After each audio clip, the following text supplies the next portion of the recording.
Welcome student. In this session we see the standard 9 lecture, science first lecture, and the chapter is laws of motion. So the next concept we see is the types of acceleration. There are three types of acceleration: positive acceleration, negative acceleration, and zero acceleration. So what is the difference between these three acceleration? So first one, the definition point. When the velocity of an object increases, the acceleration is positive. Means what? The final velocity goes on increasing. Okay, so final velocity is more than the initial velocity. At that time, this acceleration is a positive acceleration. Okay. Next, negative acceleration. When the velocity of an object decreases with time, it has a negative acceleration. Means velocity goes on decreasing. Means what? Final velocity is less than the initial velocity. At that time, negative acceleration happen. And third, zero acceleration. If the velocity of object does not change with time, it has a zero acceleration. Means velocity remains constant. They does not change. Okay. So at that time, acceleration is zero acceleration. Next one, the acceleration is in the direction of velocity. The direction of acceleration and the direction of velocity are remain same. They does not change their direction. Okay. Third, next, its direction is opposite to the direction of velocity. In negative acceleration, the direction of velocity and the direction of acceleration are opposite to each other. Okay. In zero acceleration, see, an object thrown in the space, it is an example of zero acceleration. An object thrown in the space. When any object are thrown in the space, they does not have their gravitational force, so their motion or the speed are same. Okay. Then next, a photon. A photon is the rays of light or sunlight, so they does not affect of other factors, so they have the zero acceleration. Okay. Next, see the example of positive acceleration. An airplane accelerating to take off. When the airplane take off, at that time their speed or velocity goes on increasing, so they have the positive acceleration. When we increase the speed of the car, also they have positive acceleration. And when the rocket is take off, at that time they increase their speed when they goes away from the earth surface. Okay, because gravitational force becomes less and less. So at that time positive acceleration is done.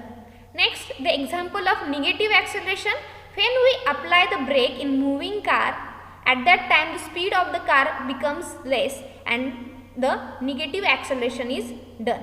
Okay. Then when we throw the ball upward, when we throw the ball in upward direction, at that time their speed or velocity goes on decreasing, and at particular height they becomes zero.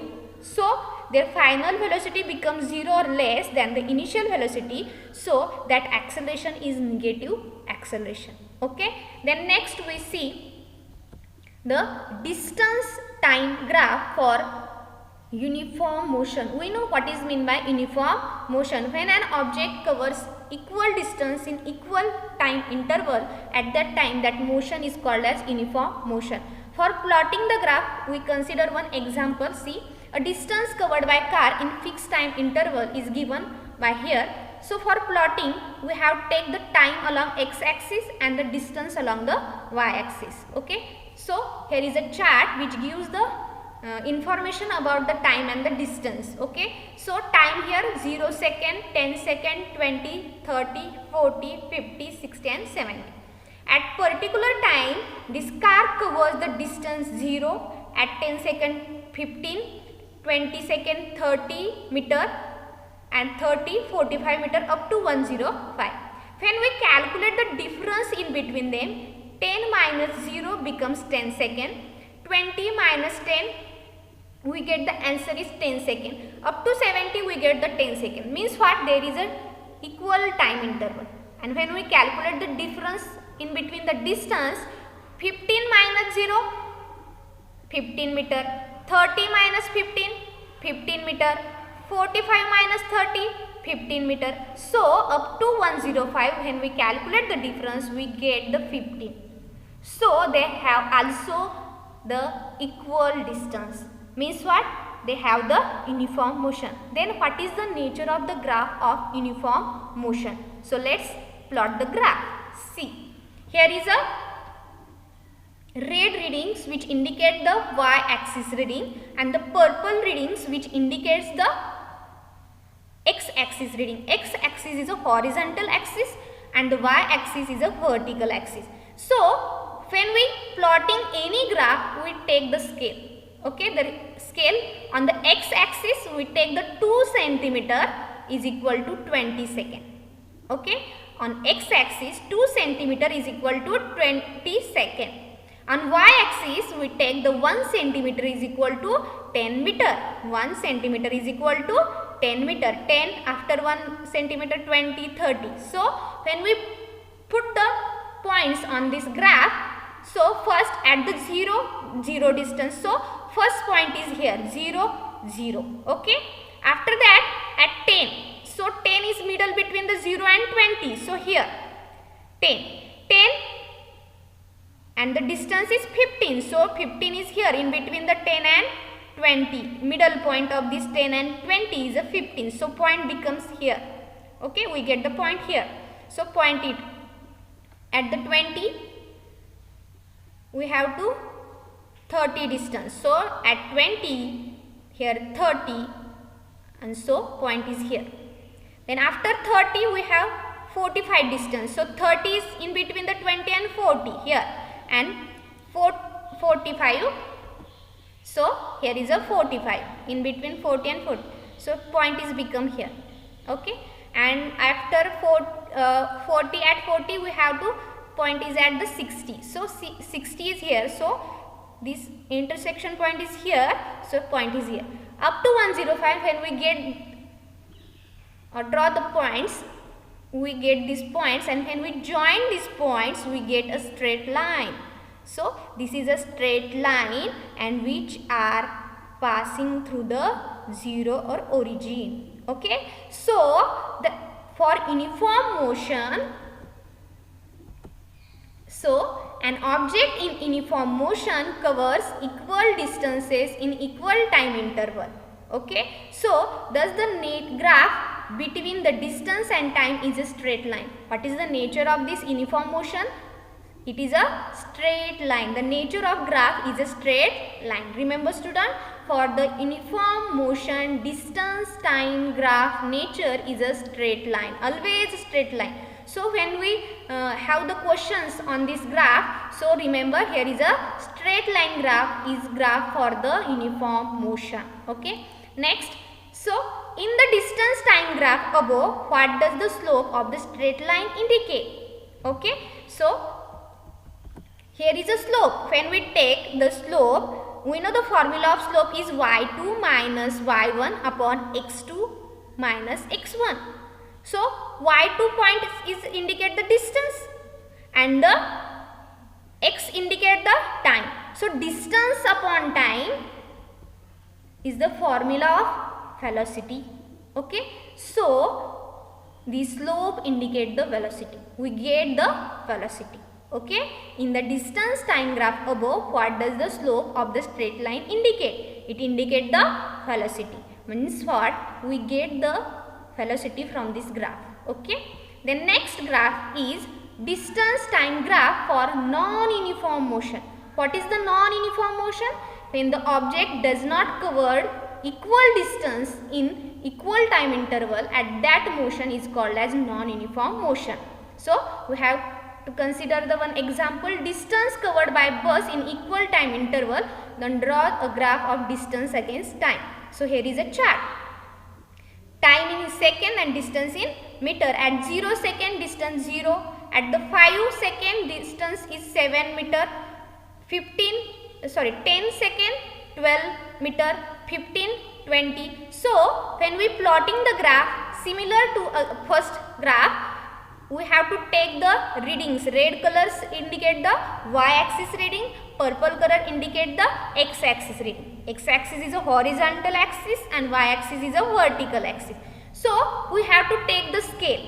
Okay, so scale on the x-axis 1 centimeter is equal to 10 second. Okay, x-axis is equal 1 centimeter is equal to 10 second. In your graph paper, they have the given the boxes of the or lines of the 1 centimeter. So we give the points on that. Okay, on y-axis 1 centimeter is equal to 10 meter. 1 centimeter is equal to 10 meter plus 10 plus 10 20, 20 plus 10 30. So we get the answer. Next, see, after that we plotted the graph with given the points 0 have 0 points, 0 have 0 points. So here is the first point. Then at 5 in between the 0 and 10 in middle. Okay, at 5 they have the 7 distance. So 5 here and the 7 here near about the 10. Okay, next 10. At the 10 second they have the reading 12 here. The point is here. At 20 they have the 30.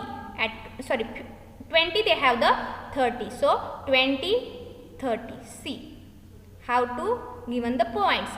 Similar, we have given the points, and when we join these points, we understood that the line is not a straight line.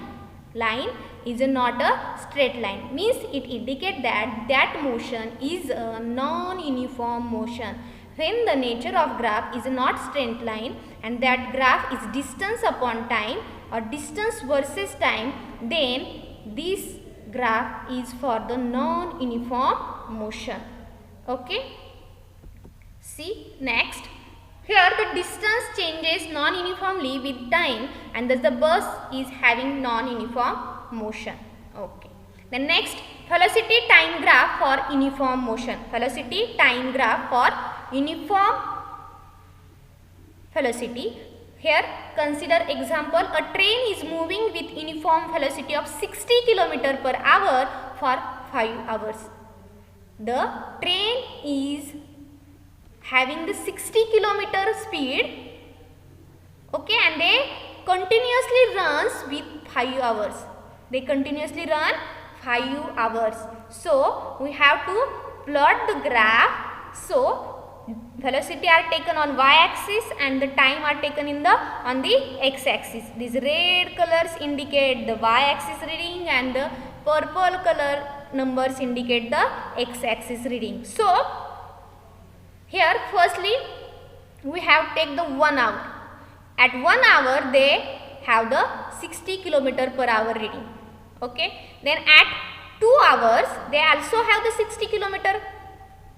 3 60, 4 60, 5 60, and when we join these all points we get the straight line, but this straight line does not touch to the 0 because they have the uniform velocity and they does not change 60 60 60 60 60. Okay, for the uniform velocity the velocity time graph is a straight line. Okay, then next see the questions regarding to this graph. With the help of graph, how will you determine the distance covered by train between 2 to 4 hours? Okay, so see here is a graph and here is a 2 hour, 3 hour and 4 hour. So 2 to 4 hour, how many distance they cover? We know these 2 they have the 60 km. After here is a 60. So 60 plus 60, it becomes 120. So length is 60 plus 60 is 120. 120 km distance they cover the train. Then second question, is the relation between the distance covered by the train between 2 and 4 hours and the area of particular quadrangle in the graph? What is the relation? Okay, and what is the acceleration of the train? What is the acceleration of the train? See, here is a 2 to 4 hour and they cover the distance here.